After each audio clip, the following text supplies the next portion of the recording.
皇帝以猎杀穿越女为乐，整个后宫风声鹤唳，处处是他的眼线与陷阱。为了活下去，我剥去现代的思想，将自己驯化成最怯懦温顺的古代闺秀。本以为这样能骗过所有人，甚至我自己。直到这夜，我抬起头，看见天空中掠过一架飞机。这是我穿越过来的第3个月，后宫已经死了18个穿越女，她们跟我一样，都是遭遇意外。眼前一黑，再睁眼，便已身处这座宫墙之内，成了待选的秀女。从今儿起，各位小主就住这储秀宫了。引路的太监总管捏着嗓子，喉咙里发出诡异的呵呵声。明晚陛下设宴，还望各位小主好好把握。若得圣心眷顾，自有享不尽的荣华富贵。几个秀女顿时浮现出兴奋的神色，她们以为自己是天选之女，带着现代人的优越感，迫不及待地想在这里大放异彩。次日宫宴，有人朗声背诵明月几时有，期待换来帝王惊艳一瞥；有人献上玻璃之法，描绘富国强兵的蓝图；更有人直接呈上火药配方，信誓旦旦可助陛下横扫陆河。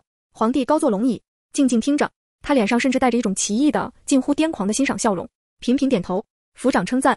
献宝的姑娘们面露喜色，以为一步登天。直到皇帝笑容一收，轻轻挥了挥手，妖言惑众，居心叵测，拖下去，斩！殿前侍卫如狼似虎的扑上，求饶声、哭喊声、呵斥声混杂一片，鲜血染红了汉白玉的石阶。那晚之后，所有人都明白了，当今圣上对穿越女深恶痛绝，见之杀无赦。从此后宫成了猎场，我们是猎物，也是彼此的猎人。一句无心的话，一个现代的用词，甚至一个不合时宜的眼神，都可能招来杀身之祸。检举者有赏，风声鹤唳，人人自危。为了活下去，我亲手扼杀了那个独立张扬的现代灵魂，学着弯腰，学着屈膝，学着让臣女愚钝，陛下圣明成为肌肉记忆，将京剧伪装成恭顺，将不甘磨平成麻木。我不起眼，不争宠，像墙角的尘埃，只求能在这座吃人的宫殿里苟延残喘。我以为我装得很好，连自己都快信了。直到今夜，我辗转反侧睡不着，索性披衣起身，想去院中透透气。夜风带着一丝不祥的凉意，我下意识抬头，深紫色的天幕上，一架飞机正闪着红光，平稳地划过夜空。飞机？古代怎么可能有飞机？轰！脑中仿佛有惊雷炸响，浑身的血液冲上头顶，又在瞬间退去，留下进入骨髓的冰寒。原来没有穿越，从来就没有什么狗屁穿越。这里不是古代的皇宫，而是一个精心布置的与世隔绝的屠宰场。那位高高在上的皇帝，从一开始就知道我们所有人的底细。他并非痛恨穿越女，只是乐于观看我们这群自以为是的现代人如何在他制定的古代规则下费尽心机地掩藏自己。他欣赏我们的恐惧，品味我们的挣扎，然后像碾死一只蚂蚁一样，用我们暴露出的穿越特征作为借口，一个一个将我们虐杀。这根本不是穿越求生，而是一场角色扮演的杀人游戏。寒意从脚底直窜天灵盖，我扶着冰冷的宫墙，指甲几乎要掐进砖缝里。咯吱，身后传来轻微的开门声。沈之秋，你大半夜不睡觉，杵在这儿当门神呢？一个尖利又跋扈的声音响起，是与我同屋的秀女赵青青。她性格泼辣，见我沉默温顺，便时常将我当作可欺的对象。赶紧滚回来，我冷得睡不着，你快把炭火给我烧上。我深吸一口气，将所有翻涌的情绪死死压回心底，不能露馅，一刻也不能。我低低应了一声，这就来。声音平静无波，带着一贯的顺从。我沉默地跟在他身后回到房间，仿佛那个发现惊天秘密的人只是我的一个幻影。这一夜注定无眠。第二天，教养嬷嬷照例来训导规矩。行走时，裙裾不得摆动超过3寸；回话时，视线不得高于陛下斜面。往日里，我只觉这些规矩严苛压抑，如今再看，却处处透着刻意和古怪。嬷嬷示范叩拜时，腰间似乎别着什么硬物，将宫装顶起一个不自然的弧度。那是对讲机还是手机？沈之秋，嬷嬷尖利的声音响起，戒尺重重地落在了我的手背上。心神不宁，在想什么？我心中一凛，连忙调整姿态，嬷嬷恕罪。就在这时，院外传来太监尖细的唱热声：皇上驾到！所有秀女顿时僵住，随即慌乱地跪倒在地，额头紧贴冰冷的地面，明黄色的袍角映入低垂的视野。都起来吧！皇帝的声音带着一丝慵懒的笑意，却让人不寒而栗。他踱着步，在我们之间缓缓走过。朕今日来，有一事想问。昨夜丑时，可有人离开过房间？我的心重重一沉。果然，他是为了飞机的事而来。秀女们低垂着头，无人敢应声。皇帝笑了笑，语气愈发和善：别怕，提供线索者，朕重重有赏。短暂的死寂后，一个声音迫不及待地响起，是赵青青。陛下。他跪行一步，声音带着谄媚和给予表功的激动。臣女举报，臣女昨晚起夜，亲眼看见沈之秋鬼鬼祟祟出了房门，好半天才回。一时间，所有目光都聚焦到我身上，皇帝的视线也转了过来，带着审视猎物的兴味。哦，沈秀女，你深夜出门，所为何事？我俯下身，声音带着一丝恰到好处的颤抖。回陛下，臣女是因为内急。是吗？皇帝轻笑一声，步步紧逼。那你可曾看到什么，或者听到什么异样？他紧紧盯着我的眼睛，嘴角那抹诡异的笑容越来越大。他在试探我是否看到了那架飞机。可我若直接说没有，这位多疑的帝王必定不会相信。回陛下，臣女不敢说。我低着头，身体因为恐惧而剧烈颤抖，仿佛被吓破了胆。这份犹豫成功勾起了他的兴趣。但说无妨，朕恕你无罪。我深吸一口气，仿佛鼓足勇气。臣女昨夜确实听到了异响。青青姐姐看我出门入厕，以为我走远了，竟肆无忌惮地说起了胡话。赵青青的脸瞬间变了色，我不敢停，语速极快地继续道：她说凭什么要我们天天跪来跪去的？人人生来平等，那个狗皇帝算什么东西？他还说等他找到机会，一定要推翻这种封建专制，建立一个人人自由的新世界。这番话一出，全场死寂，连风都停了。平等、自由、封建专制，这些词对于一个真正的古人来说，或许只是难以理解的疯话，但对于这场游戏的主导者皇帝来说，无疑是最精准、最致命的罪证。陛下，他血口喷人，臣女没有，都是他污蔑臣女啊！赵青青终于反应过来，疯狂地磕头辩解，声泪俱下。哦，皇帝看着他，眼神玩味。那你说说，他为何要污蔑你？是他深夜出门做了亏心事，才反咬我一口。我立刻接话，声音里带上了哭腔。陛下明鉴，臣女深夜出门，实属无奈，是青青姐姐平日里骄横跋扈，不准臣女在屋内使用公桶，逼着臣女去院外的净房。臣女若不听从，便要受她打骂。我撩起衣袖，露出自己昨晚刚掐出的青紫淤痕。臣女想，出身世家的闺秀，哪个不是端庄娴静、温婉贤淑？唯有那些自命不凡的穿越女，才会如此张扬跋扈，句句诛心。我再一次将她的跋扈和她大逆不道的言论归因为穿越女。我知道，在场的所有人都是现代人，在这场戏中，全都算穿越者，所以我的指控必然成立。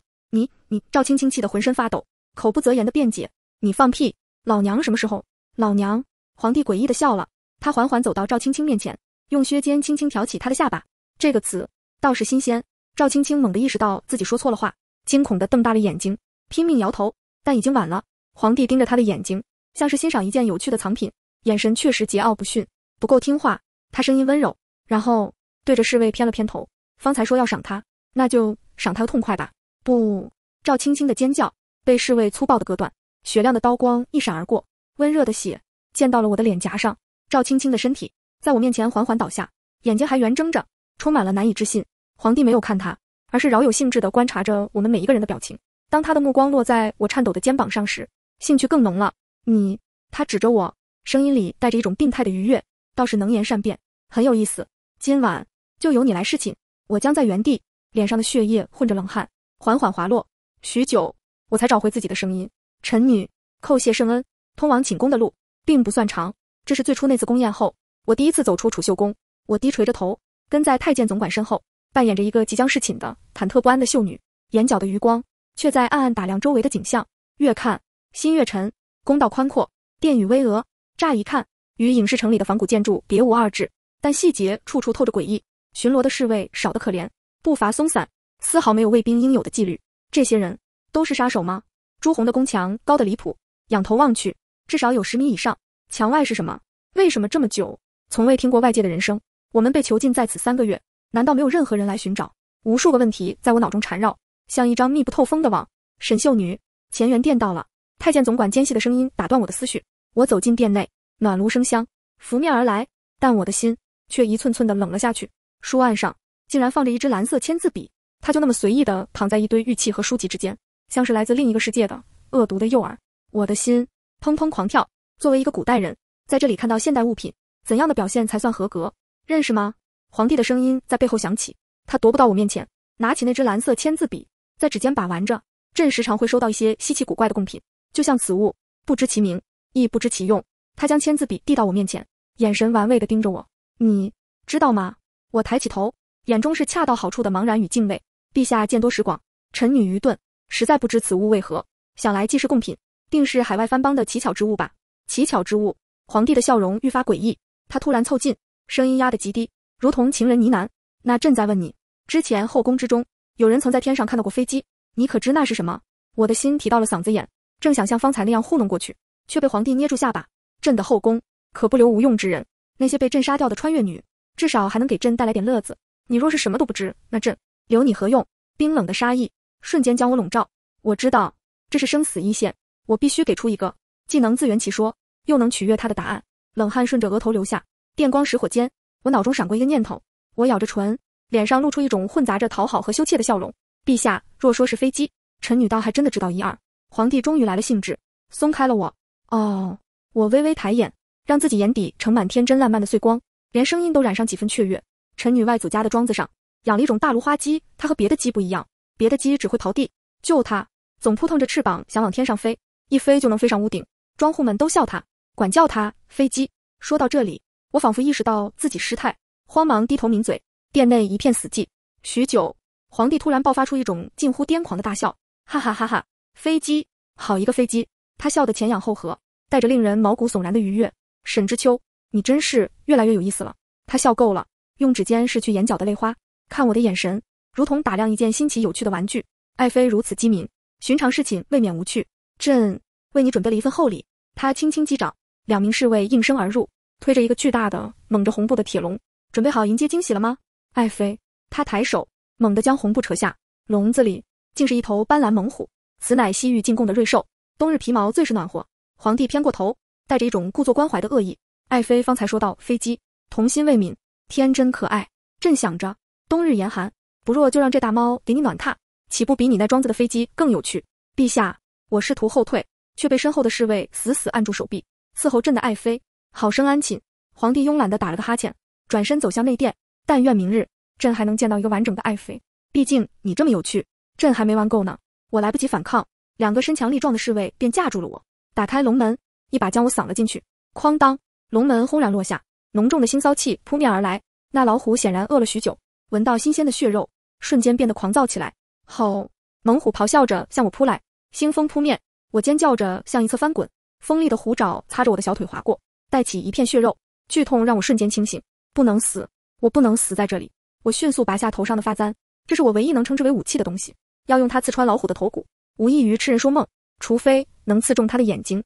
吼！老虎一击不成，转身再次扑来，我猛地向后一仰，将身体压到最低，同时用尽全身力气，狠狠刺向它的眼睛。扑哧，簪子没入血肉的声音无比清晰，老虎发出一声震耳欲聋的惨嚎，剧痛让它疯狂地甩动着头颅。我顾不上腿上的伤，趁着它暂时看不清目标，连滚带爬地向笼子的最高处攀去。冰冷的铁栏磨破了我的手指，但我不敢停，直到爬上一处勉强可以落脚的横梁，将自己死死地卡在角落里。这一夜注定难熬，我像一只可笑的飞机，栖息在冰冷的铁杆上，听着下面的猛兽喘息咆哮，直到天明。第二天，当第一缕阳光从窗外照进来时，笼门被打开了，我浑身僵硬地从横梁上爬下来，绕开那只因失血而奄奄一息的老虎，满身血污地走出牢笼。阳光照在脸上，刺得我睁不开眼，我还活着。就在这时，总管太监捏着嗓子，满脸堆笑地迎了上来。他展开一卷明黄的圣旨，高声唱诺：奉天承运，皇帝诏曰，沈氏之秋，幸姿敏慧，柔家淑顺，甚得朕心，特进为嫔。即日起，迁居永华殿。我咽下满嘴血腥，颤抖地接过圣旨。太可笑了，明明知道这一切是假的，明明看穿这场戏的荒谬，可面对他们阴鸷的眼神，瞥见他们腰间的佩刀，我竟不得不跪伏在地，将这场荒诞的戏码演下去。想要活，就得入戏，可入了戏，就真能活吗？经过昨夜，我深深意识到，在这里，所谓的恩宠和晋升，都不过是死亡倒计时的延长。他们从没想让我们任何一个人活着离开，所有的戏弄、折磨、嘉奖，都只是为了给最终的屠宰增添几分病态的趣味。我必须尽快逃离这个魔窟。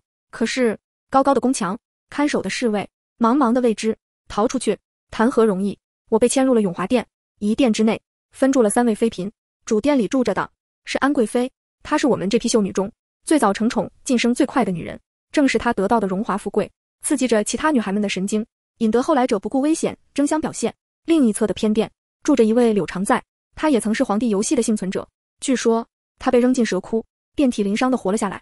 那场恩宠将她的魂都吓散了。如今的她像一只惊弓之鸟，整日噤若寒蝉。搬到永华殿，最大的好处是有了更大的活动范围，我不再被禁足于储秀宫那一隅之地，可以去一些以前去不了的地方。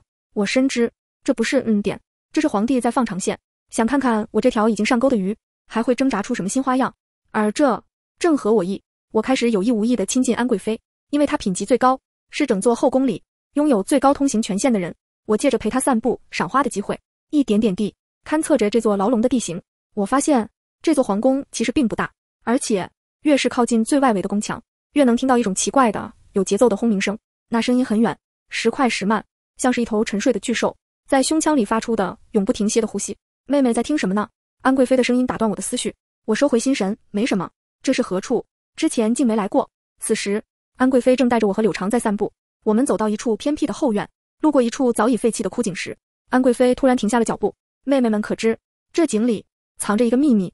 她看向我们，笑得温婉和善。宫里曾有位穿越来的姐姐留下过暗号，说这口井便是回家的路，只要跳下去就能回到他们原来的世界。话音落下，一直默默跟在后面的柳常在倏然抬头，死寂的眼里蹦出一丝微光，而我只觉得遍体生寒。我清楚地知道，这里根本不是古代所谓的时空隧道，绝对是无稽之谈。安贵妃为什么要告诉我们这个？我转头看她，姐姐怎么突然说起这个？莫不是怀疑我们是穿越女？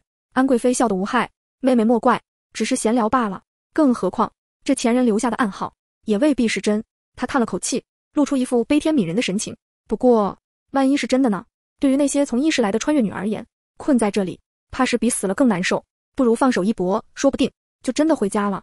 她的每一句话都体贴入微，仿佛真是为穿越女着想。若我不知真相，在经历昨夜虎口余生后，听到这话该是何等致命的诱惑。我后背发凉，不动声色地抽出手。姐姐慎言，如今宫中对此事讳莫如深，这样的话还是少说为妙。妹妹提醒的是，瞧我竟说些没边际的。安贵妃从善如流，脸上不见半分异样，亲昵地挽住我，将话头引向了别处的景致。柳常在却仍僵在原地，像被抽走了魂魄，直到我们走出很远，他才梦游般的挪动脚步，默默跟上。当天深夜，宫中大乱，柳常在跳井了。尖锐的铜锣声划破夜空，所有幸存的妃嫔秀女都被强行从睡梦中唤醒，驱赶到了那口枯井旁。皇帝已经到了，柳常在被人从井底捞了上来，浑身是血，骨头断了好几处，只剩下一口气。皇帝蹲下身，脸上带着悲悯的叹息：爱妃，你这是何苦？然后他话锋一转，笑容变得残忍而癫狂：你当真以为跳下去就能回家？哈哈哈哈哈哈！他放声大笑，指着井口对我们所有人说：实话告诉你们，这口井是朕专门为你们准备的，这时空隧道的传说也是朕放出去的。朕就想看看你们这群自作聪明的穿越女到底有多蠢。柳常在本已涣散的眼睛骤然圆睁，喉咙里发出呵呵的漏气声，充满了无尽的悔恨与绝望。假的，都是假的。他呕出一口血，头一歪，没了气息。哈哈哈哈！皇帝猛地起身，张开双臂，对着闻讯赶来的其他秀女嫔妃，声音癫狂：还有谁想试试这口井能不能带你们这些穿越女回到你们的现代？他环视一张张惊恐的脸，像欣赏笼中困兽。装啊，继续装你们那温良恭俭让，朕倒要看看你们能装到几时。压抑太久的恐惧终于压垮了几个秀女的心理防线。够了，这鬼地方我待不下去了。一个绿衣秀女崩溃尖叫，指着皇帝：你这变态杀人魔，我跟你拼了！他拔下头上的发簪，就要朝皇帝刺去，但还没出手，唰，刀光闪过，他的头颅已经滚落在地。啊！一个粉衣秀女目睹此景，精神彻底崩溃，她满脸绝望，转身便朝枯井跑去，纵身一跃。或许她觉得自我了断也比留在这里受折磨更好。皇帝看着井底的那滩血肉，像是欣赏烟花一般，甚至鼓了鼓掌。还有谁？他笑着问。场面彻底失控，秀女们惊恐哭喊，推搡奔逃。混乱中，我被猛地撞倒，手掌按进潮湿的草丛，等等，杂草和湿泥之下，触感并非全是松软土壤，我的指尖摸到了一种冰冷的带着规则条纹的金属质感。这难道是井盖？心脏因这意外的发现狂跳起来，但我死死压住情绪，不敢流露分毫。哎呀，朕的爱妃怎么摔了？皇帝的声音在头顶响起，带着虚假的关切。他俯身，冰凉的指尖拂过我脸颊，可是吓着了。他随即直起身，指向刚才撞倒我的2名秀女，语气轻快：殿前失仪，惊扰频主。杀！手起刀落，又2条生命消逝，周遭瞬间死寂，只剩下血腥味在空气中弥漫。这时，安贵妃才仿佛刚回过神，姗姗上前，声音带着恰到好处的颤抖：陛下息怒，臣妾万死。昨日臣妾只是与2位妹妹闲聊宫中旧事，提及那荒谬传言，本意是告诫他们安分守己，莫生妄念。谁知柳妹妹她语带哭腔，仿佛痛心疾首，可那双低垂的眼眸里分明闪动着压抑不住的残忍的快意。皇帝揽住她的肩，柔声安抚：爱妃一片好心，朕岂会不知是这些穿越女自己找死。他冰冷的目光最后一次扫过我这个幸存者，如同看着待宰的羔羊，搂着安贵妃扬长而去。我强撑着几乎虚软的身体，在浓重的血腥气中踉跄起身，刚走到宫墙拐角，一道声音从身侧传来：“小主，请留步。”我回过头，竟是太监总管徐公公。徐公公将我拉到一处更隐蔽的假山后，脸上惯有的谄媚消失了，只剩下恐惧与同情交织的复杂神情。娘娘，不，沈女士。我心头一凛，女士这个词，只有在现代的语境下才会用。他这是要演哪一出？徐公公见我不语，一把扯下头上的宦官帽和假发髻，下面竟是一头利落的短发。我实在演不下去了，他声音发颤，眼中甚至逼出泪光。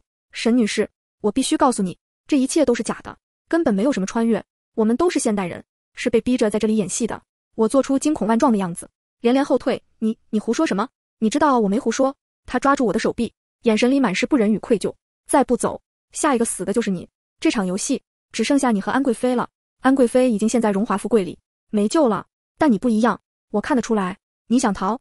他像是下定了巨大的决心，将一张路线图塞进我手里。明日黄昏，运送泔水的板车会从西北角的偏门出去，我会支开车夫，你趁那时候躲进空桶里。出去后，你按照这个路线图跑，就能找到车站，这是你唯一活下去的机会。我看着他真挚的眼睛，身体剧烈颤抖，仿佛经过天人交战，许久才极其缓慢的点了点头。次日黄昏，西北角的偏门，一切都如徐公公所说，运送泔水的板车孤零零停着，酸腐气味弥漫，车夫果然被一个小太监叫走了。我迅速环顾四周，确认无人后，快步上前，掀开了那只空木桶的盖子。与此同时，偏门外几道身影早已静候多时，皇帝、安贵妃、徐公公以及数名侍卫，他们虽身着古装，手中却紧握着锃亮的手枪。角门缓缓开启，板车被推了出来，众人脸上顿时浮现出猎手收往前的残忍的兴奋。爱妃，皇帝声音带着戏谑的愉悦，朕来接你了，你的表演该落幕了。安贵妃眼唇轻笑，眼底闪烁着恶毒的快意。他们仿佛已看见我从桶中钻出，面对天罗地网时那副绝望滑稽的模样。侍卫上前，猛地掀开桶盖，里面空空如也，唯有几块用来增重的石头沉默地躺在桶底。所有人的笑容瞬间僵在脸上。他们当然找不到我，因为我从未踏入那个陷阱，那不过是我将计就计，演给他们看的一场戏。就在他们以为即将瓮中捉鳖时，我早已悄悄回到了那口枯井边，拨开杂草，食指死死抠进边缘，用尽全身力气，终于掀开了那块被泥土和青苔掩盖住的锈迹斑斑的井盖。那夜的屠杀，旁人只看见飞溅的鲜血，但我却在跌倒的那一刻发现了这个被掩藏的逃生通道。我在黑暗中手脚并用，不顾一切地向前滑行。很快，前方透出微光，我用力顶开头顶的格栅，翻了出去。清新空气涌入肺腑的瞬间，我几乎落泪，自由了。然而，当我抬起头，浑身的血液瞬间凉透，没有阡陌交通，没有市井人烟，宫墙之外只有无边无际、蔚蓝到令人窒息的大海。这座吃人的皇宫竟矗立在一座与世隔绝的孤岛之上。我猛然想起靠近最外围宫墙时听到的那种规律的轰鸣声，原来竟是海浪拍打的声音。彻骨的绝望瞬间淹没了我。可就在这时，不远处一栋现代化的玻璃建筑抓住了我的视线。我悄悄靠近，透过巨大的玻璃幕墙看到了里面的景象。一个庞大的监控中心，数十块屏幕上正播放着皇宫内外的实时画面，几个摸鱼的看守人正背对着屏幕谈笑风生。安贵妃这次演的真绝，把那个柳常在忽悠的直接跳井了。那当然，老板说了，这是近几季最精彩的剧本，可惜快大结局了。不过老板他们已经在角门就位，准备最后一场直播处决，保证让暗网的金主们看得过瘾。暗网直播处决，安贵妃也是他们的人。一阵刺骨的寒意顺着脊椎窜上头顶。就在这时，我看到监控屏幕上皇帝他们发现了空桶，脸色巨变。下一秒，整座岛屿响起了刺耳的撕心裂肺的警报声。警报，目标逃脱，全员搜捕。我转身就向海边狂奔，因为在监控室的另一个屏幕上，我清楚地看到一艘快艇正孤零零地停泊在岸边，那是我唯一的生路。我奔跑在冰冷的寒风里，却觉得浑身都在燃烧。全岛的探照灯亮起，像一只只巨大的冰冷的眼睛，疯狂扫射着每一个角落。头顶的广播里传来皇帝那癫狂又带着戏谑的声音：爱妃，你要跑到哪儿去啊？这茫茫大海，你逃不掉的，回到朕的身边来，朕还没玩够呢！哈哈哈哈！紧接着是安贵妃娇媚入骨的劝诱：妹妹，这里有什么不好呢？只要你乖乖回来，这贵妃之位，甚至皇后之位，姐姐都可以让给你啊！为什么就是不肯乖乖去死呢？然后是徐公公那阴阳怪气的嘲弄：哎呦喂，咱家的小主就是不听劝，咱家好心指了条明路，您偏不走，这又是何苦呢？这些声音像无数只手，要将我重新拖回地狱。我咬紧牙关，拼命地跑。我知道全岛的杀手都在向我包围过来。